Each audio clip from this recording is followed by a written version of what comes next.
Morning. Good morning.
Hello. We're ready to go. I'm going to put my first batch in.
some bagels on the surface of the water.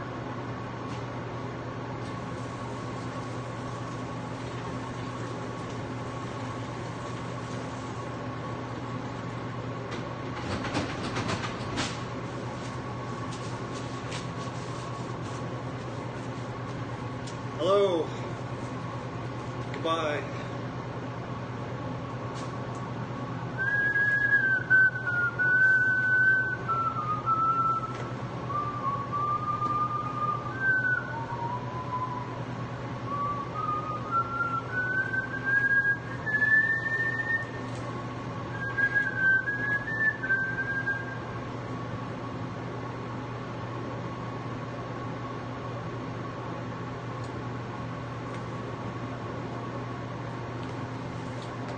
Hello. Hello, viewer. I'm making bagels. Goodbye, viewer.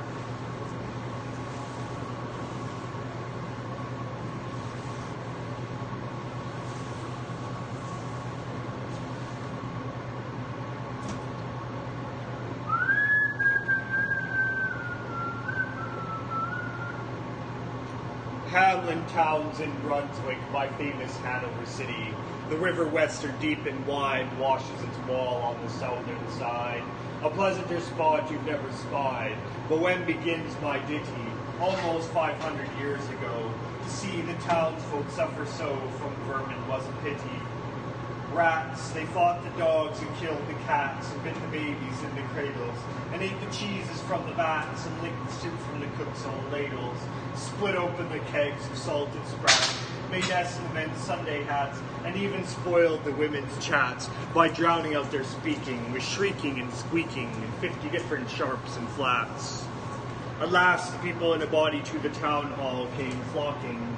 "'Tis clear," cried they, "our mayor is a naughty, and as for our corporation, shocking to think we buy gowns lying in the pyramid for dolts who can't or won't determine what's best to rid us of our vermin. You hope because you're old and obese to find in the furry civic groves thieves. Rouse up, sirs, give your brains a racking, to find the remedy we are lacking, or sure as fate will send you packing." At this, the mayor and corporation quaked with a mighty consternation. An hour they sat in council. At length the mayor broke silence.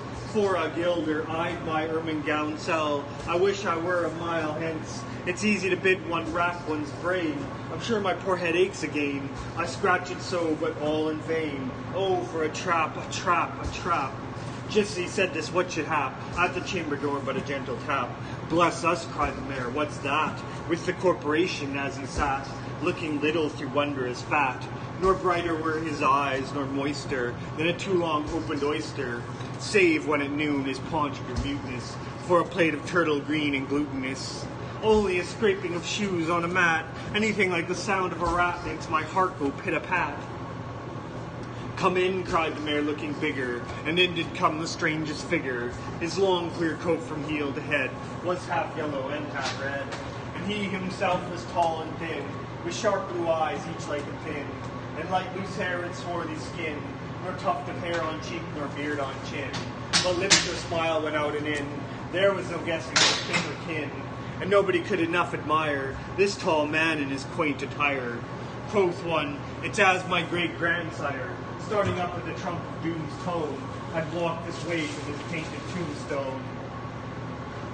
He advanced towards the council table. "And please, your honor," said he, "I am able, by means of secret charm, to draw all the creatures living beneath the sun, that crawl or swim or fly or run, after me so as you never saw. And I chiefly use my charm on creatures that do people harm, the mole and toad and newt and viper. People call me the Pied Piper." And here they noticed round his neck a scarf of red and yellow stripe, to match with his coat of self-same check. And that scarf then hung a pipe, and his fingers they noticed were ever straying, as if impatient to be playing upon this pipe, as low it dangled over his vesture so old-fangled. "Yes," said he, "Pied Piper as I am, in Tartary I fled the Cam, last June from his huge swarms of gnats. I eased in Asia the Nizam of a monstrous brood of vampire bats. And as for what your brain bewilders, if I rid your town of rats, will you give me 1,000 guilders?" "One," 50,000 was the exclamation of an astonished mayor and corporation. Into the street the piper stepped, smiling first a little smile, as if he knew what magic slept in his quiet pipe the while. Like a musical adept below his pipe, his lips he wrinkled, and green and blue his sharp eyes twinkled, like a candle flame where salt is sprinkled. And ere 3 shrill notes the pipe uttered, you heard as if an army muttered, and a muttering grew to a grumbling, and a grumbling grew to a mighty rumbling, and out of the houses came the rats tumbling. Great rats, small rats, lean rats, brawny rats, brown rats, black rats, gray rats, tawny rats, grave old plotters, gay young friskers, fathers, mothers, uncles, cousins, talking tails and pricking whiskers, families by tens and dozens, brothers, sisters, husbands, wives, followed the Pied Piper for their lives. From street to street he piped advancing, and step for step they followed dancing, until they came to the river Wester, wherein all plunged and perished, save one who stout as Julius Caesar swam across and lived to carry, as he the manuscript he cherished, to Ratland home his commentary, which was, after shrill notes of the pipe, I heard a sound as of scraping tripe, and putting apples wondrous ripe into the cider presses gripe, and moving away the pickle tub boards, leaving a jar of conserve cupboards, and drawing the corks of train oil flasks, and breaking the hoops of butter casks. It seemed as if a voice, sweeter far than by harp or by psaltery and reed, called out, "O rats, rejoice! The world has grown to a vast dry saltery. So munch on, crunch on, take your nunch on, breakfast, supper, dinner, lunch on, and just as a balky sugar punch on, already staved like a great sun shone. Gracious, scarce an inch before me, just as me thought it said, come bore me, I found the Wester rolling over me. You should have heard the Hamlin people ring the bells as they rock the steeple. Go, cried the mayor, get long poles, poke out the nests and block up the holes, consult with carpenters and builders, and leave in our town not even a trace of the rats. When suddenly up the face of the piper perked in the marketplace, the first, if you please, my 1,000 guilders. 1,000 guilders, the mayor looked blue, so did the corporation too. For council dinners made rare havoc, with claret, Moselle, Vin de Grave, Hawk, and half the money would replenish their cellar's biggest butt of Rhenish, to pay this sum to a wondering fellow, with gypsy coat of red and yellow. Besides, quoth the mayor with a knowing wink, our business was done at the river's brink. We saw with our eyes the vermin sink. What's dead can't come to life, I think.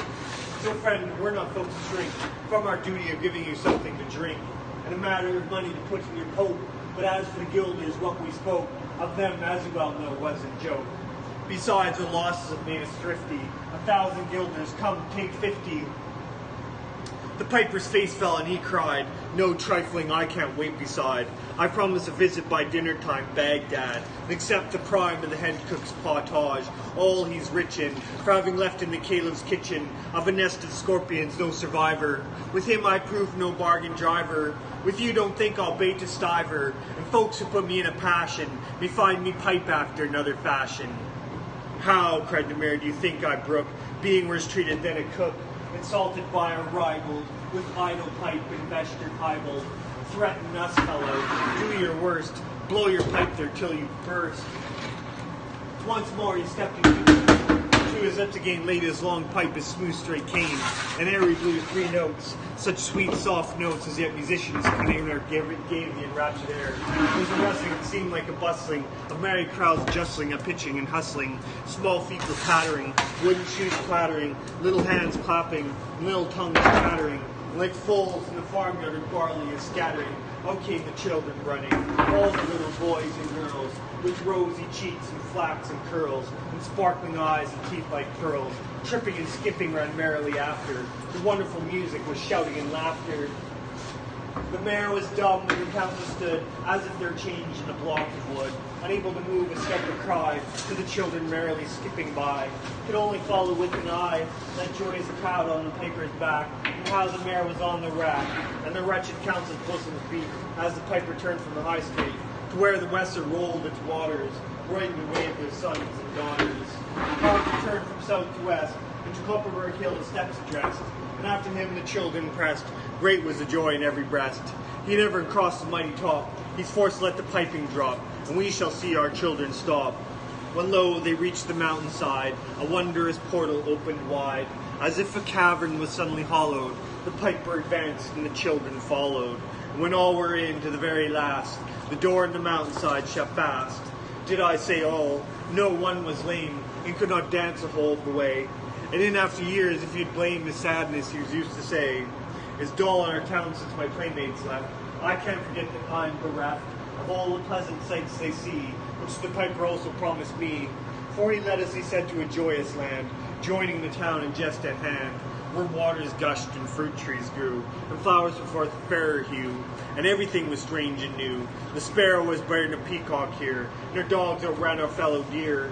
The honeybees had lost their stings, and horses were born with eagle's wings. And just as I became assured, my lame foot would be speedily cured, the music stopped, and I stood still, and found myself outside the hill, left behind against my will, to go now limping as before, and never hear of that country more. Alas, alas for Hamelin, there came into many a burgher's pate a text which says that heaven's gate opens to the rich at as easy rate as the needle's eye takes a camel in. The mayor sent east, west, north, and south to offer the piper by word of mouth, wherever was men's lot to find him, silver and gold to his heart's content, if only he'd return the way he went and bring the children behind him. But when they saw 'twas lost endeavor, the piper and dances were gone forever, they made a decree that lawyers never should take their records dated duly, if after the day of the month and year these words do not as well appear.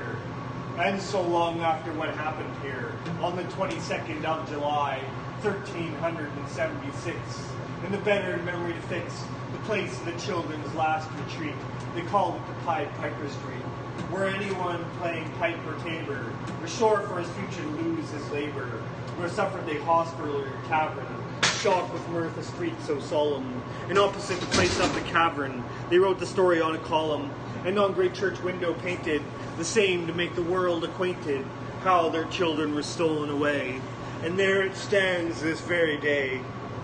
And I must not admit to say that in Transylvania there is a tribe of alien people who ascribe the way and dress of which their neighbors lay such stress to their fathers and mothers having risen of some subterranean prison into which they were japanned a long time ago in a mighty band out of Hamden towns in Brunswick land, but how or why they don't understand. So, Lily, let me and you be wipers, and scores out with all men, especially pipers. And if they pipe us free from rats or from mice, if we promise them aught, let us keep our promise.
My first thought was he lied in every word, that hoary cripple with malicious eye, asking to watch the working of his lie on mine, and mouth scarce able to afford the suppression of the glee, the person scored its edge at one more victim gained thereby. What else should he be sent for with his staff? What saved the whaley with his lies and snare, all travelers who might find him posted there? And as the road, I guessed what skull-like laugh would break, what crutch can write my epitaph or pastime in the dusty thoroughfare. If at his counsel I should turn aside into ominous track which all agree hides the dark tower, yet acquiescingly I did turn as he pointed, neither pride nor hope rekindling at the end descried, so much as gladness some end might be. For what, with my whole world wide wondering, what with my search drawn out through years, my hope dwindled into a ghost unfit to cope with that obstreperous joy success would bring. I hardly tried now to rebuke the spring my heart made, finding failure in its scope. As a sick man very near to death seems dead indeed, and feels begin and end the tears, and takes the farewell of each friend, and hears one bid the other go, draw breath, freely outside, since all is over, he saith, the blow fallen, no grieving can amend. While some discuss if near other graves be room enough for this, and when a day suits best for carrying the corpse away, with carabao banners, scarfs, and staves, and still the man hears all and only craves, he may not shame such tender love and stay. Thus I had for so long suffered in this quest, heard failure prophesied so oft being writ, so many times among the band to wit. The knights who drew dark towers search and dress their steps, the gist to fail as they seem best, and all doubt was now should I be fit. So quiet as despair I turned from him, that hateful cripple, out of his highway into the path he pointed. All the day had been a dreary one at best, and dim was settling into its close, yet shot one grim red leer to see the plain catching astray. For mark, no sooner was I fairly found, pledged the plain after a pace or two, then pausing to go backward with my last view, over the safe road was gone, great plain all round, nothing but plain to the horizon's bound. I must go on, naught else remained to do. So on I went. I think I never saw such starved ignoble nature. Nothing throve, for flowers as well expect the cedar grove. But chortle and spurs, according to their law, might propagate their kind with none to awe. You think a burr had been a treasure trove? No Penry and inertness in grimace, in some strange sort were the land's portion. See or close your eyes at nature peevishly, and nothing skills, I can't help my case. 'Tis last judgment's fire must cure this place, calcine its claws and set my prisoners free. If there pushed any ragged thistle stalk above its mates, its head was chopped. The bents were jealous else, what made the holes and rents in the dock's harsh war sleeves, bruised to balk all hope and greenness. 'Tis a brute must walk, pashing their life with a bruising tense. As for the grass, it grew as scarce as hair or leprosy. Thin, dry blades pricked the mud which underneath was kneaded up with blood. One stiff, blind horse, his every bone a stare, stood stupefied however he came there, thrust out past service from the devil's stud. Alive, he might be dead for aught I know, with red, gaunt, and callous neck astrain, and shut eyes beneath the rusty mane. Seldom went such grotesqueness with such woe. I never saw a brute I hated so. He must have been wicked to deserve such pain. I shut my eyes and turned them on my heart. As a man calls for wine before he fights, I asked one draught of earlier, happier sights. Ere fitly I could hope to play the part. Think first, fight afterwards, the soldier's art. One taste of old times sets all to rights. Not it. I fancied Cuthbert's reddening face beneath its garniture of curly gold. Dear fellow, till I almost felt him fold. An arm and mind to fix me to that place. The way he used, alas, one night's disgrace. I went my heart through fire and left it cold. Giles then, the soul of honor, there he stands, frank as 10 years ago when knighted first. An honest man should dare, he said he durst. Good with the seeing ships, thaw what hangman's hand pinned to his breast of parchment. His own band reads it, poor traitor spit upon and cursed. Better this present than a past like that, back therefore to my darkening path. No sound, no sight as far as the eye can strain. Will the night send a howl or a bat, I asked, when something on the dismal flat came to arrest my thoughts and change their train. A sudden river crossed my path, as unexpected as a serpent came. No ties congenial to the cruel blue. This as it frothed by might have been a bath, the fiend's blowing hoof, to see the wrath of its black eddies be spat with flakes and spumes. So petty yet so spiteful, all along those scrubby alders kneeled over it, drenched willows flung them headlong in a fit to grout despair, a suicidal throng, the river which had done them all the wrong, whatever that was, rolled by, deterred no whit. Which while I forded, good saints, how I feared to set my foot upon a dead man's cheek, each step or feel the spear I thrust to seek for hollows tangled in his hair or beard. It may have been a water rat I speared, but ugh, it sounded like a baby's shriek.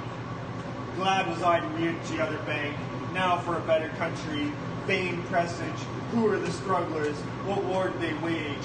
Whose savage trample does pad the dank soil to a plash? Toads in a poison tank, and wild cats in a red-hot cage. The fight must so have seemed in that foul cirque. What penned them there with all the plain to choose? No footsteps leading to that horrid muse. None out of it. Mad brewage set to work their brains, no doubt, like galley slaves a Turk pits for his pastime Christians against Jews. And more than that, a furlong on, why there, what bad use was that engine for? That wheel, or brake, no wheel, that harrow fit to reel men's bodies out like silk, with all the air of the coffin's tool, on earth left unaware, or brought to sharpen its rusty teeth of steel.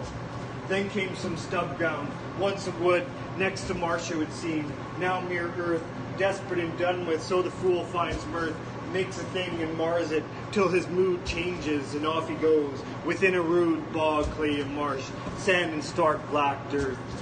Now blotches rankling colored gay and grim, no patches where some leanness of the soil is broken to moss or substances like boils. Then came a palsied oak, a cleft in him, a distorted mouth that splits its rim, gaping at death and dies while it recoils.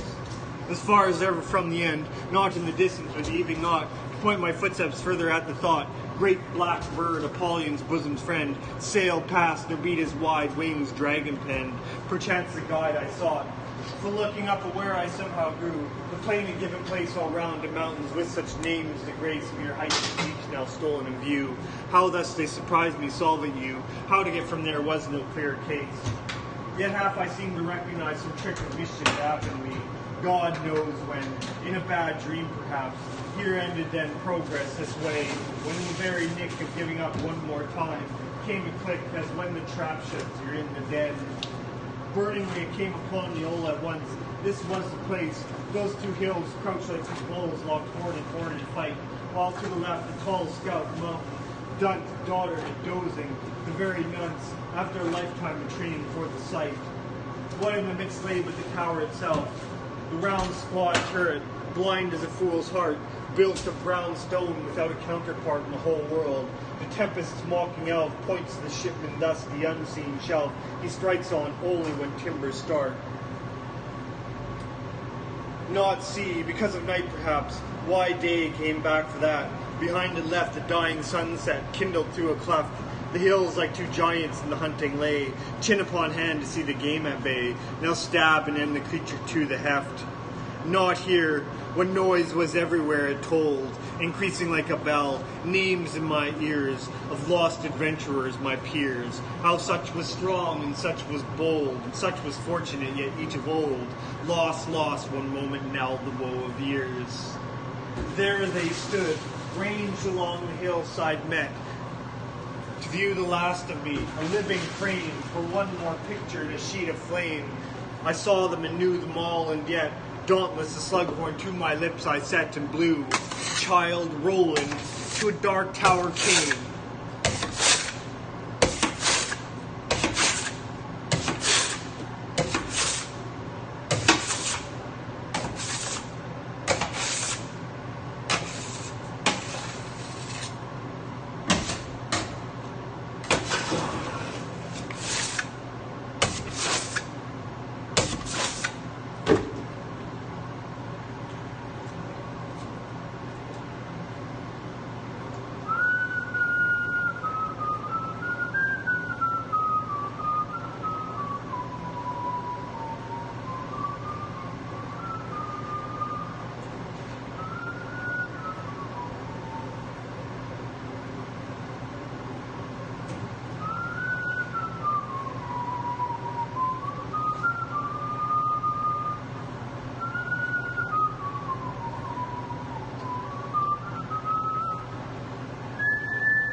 No, I'm not tired of working.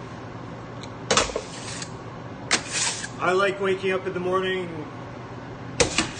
doing some hard, well, it's not really hard, but doing some physical labor. It's a good way to start a day. I like working.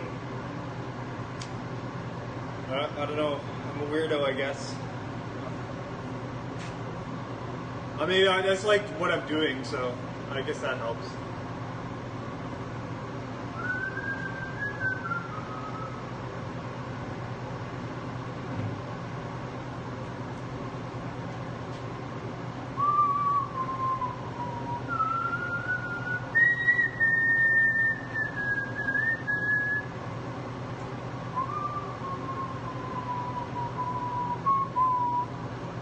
I work from 4 o'clock to 12:30.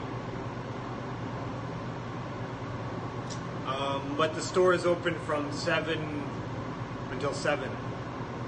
Yeah. But I do all the baking in the morning. At this location, at our other location, we have 2 bakers. We have a baker that starts at 12 in the afternoon, and they finish off the baking and they do all the cleaning. So. But this location, we don't have 2 bakers yet. Someday soon we will, I imagine.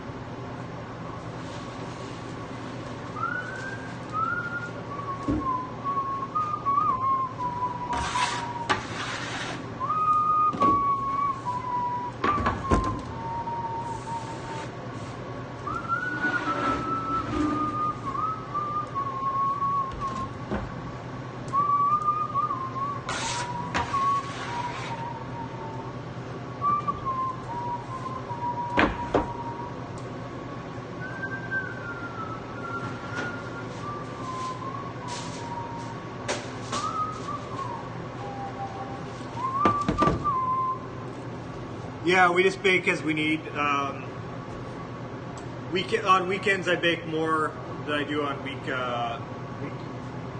weekends, I bake more than I do on weekends.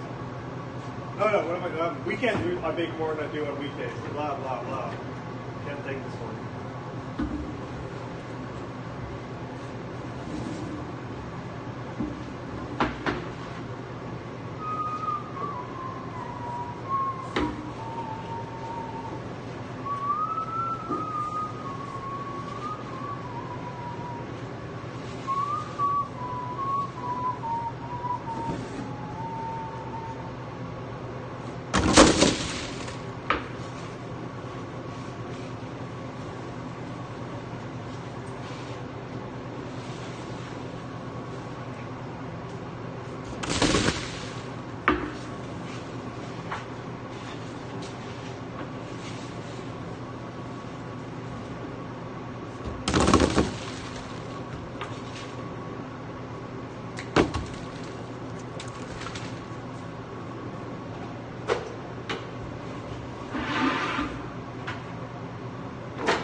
There's our first batch of bagels.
got 3 batches in the oven, 1 in the pot, and 1 in the crate.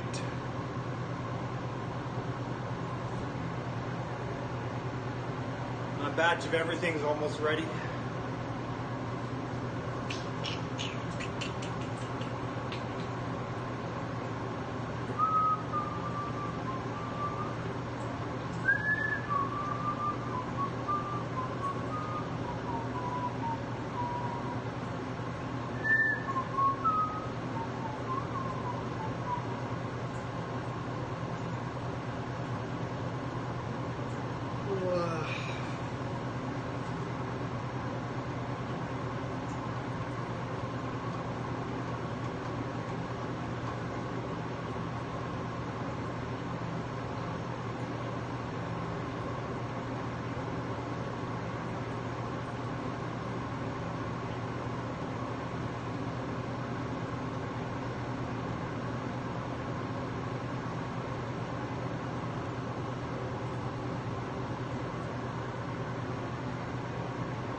There's our batch of everything.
Hello.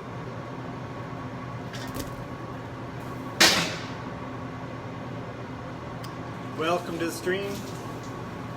Hope you're enjoying your day, night, evening, afternoon. I don't know. Time is, it's I think it's almost let's see, 10 past 6.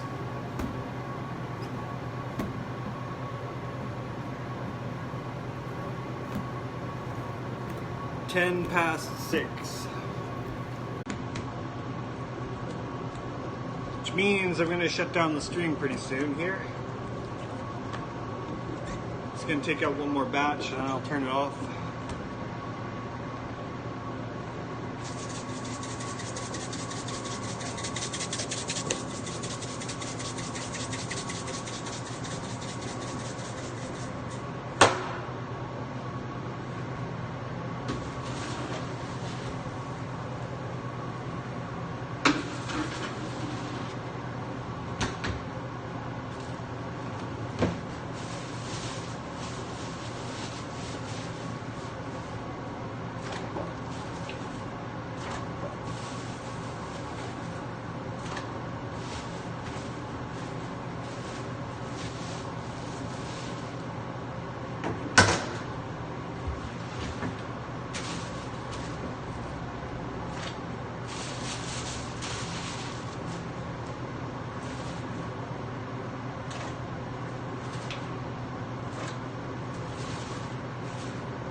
Thanks for watching. That's it for the stream today. I'll be back tomorrow morning. Thanks for watching. Have an excellent morning. And we'll see you soon.